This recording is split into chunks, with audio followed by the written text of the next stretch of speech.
it's that time of year for getting together over meals with friends and family, right? But for people who suffer from severe food allergies, the holidays can be pretty frightening and a very challenging time. Joining us is Dr. Travis Miller with the Allergy Station.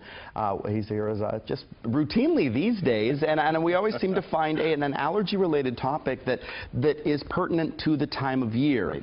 This time of year, it's about food. Right. Talk to me how severe, we have all heard how severe allergies can be to peanuts, but are there other really severe allergies too? Yeah, milk, eggs, wheat and soy, I mean, those are in there, tree nuts. But the holidays are really difficult because you're in other people's homes, you're you don't control your own diet. There's a lot out there, and especially if you have young kids, it's a dicey situation. I have 3 sons. Thank goodness none of them have severe food allergies. I can't imagine what it might be like to navigate that kind of world, especially during the holidays. So if you're having guests over, is there something, should you like talk with the family first, or?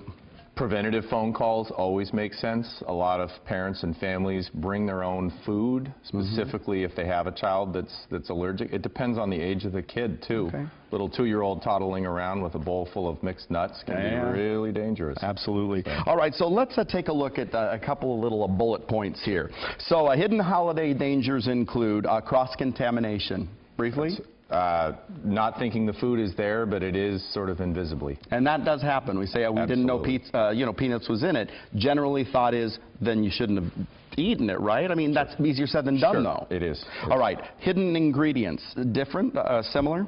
Similar, you may not know that milk and egg are in something. Milk and egg in particular. Residue, even residue. Absolutely. Even residue can? Think of the number of things that are getting cooked in the kitchen at those times. I mean, there's 8, 10 different things maybe going. Well-intentioned relatives. Yeah. Grandparents, in-laws in particular, they may not have the understanding of the intensity or severity of the person's food allergy. Yeah.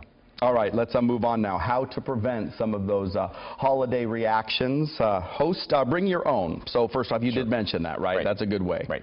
So for parents new to this, let's say. Bring safe food. Bring a lunch bag, bring things in Ziploc, talk to the children beforehand. It's not rude. The host will know, or... You know, I think there's a really good understanding of food allergy now. Right. So also host it yourself. That way you're in control, right? Exactly. Control the situation. Home court advantage. Absolutely. And gather at an alternate time. What's that about? Not around meals.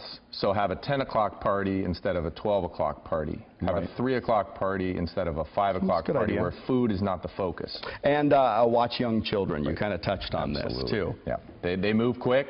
You're talking to people that you haven't talked to for 6 months. You lose track of them for 30 seconds. And boom, peanut M&Ms in the mouth. Something like that. Right. All right. Well, thank you so much, Dr. Travis. Always nice to see you. We appreciate it. Happy, safe holidays to you. Thanks.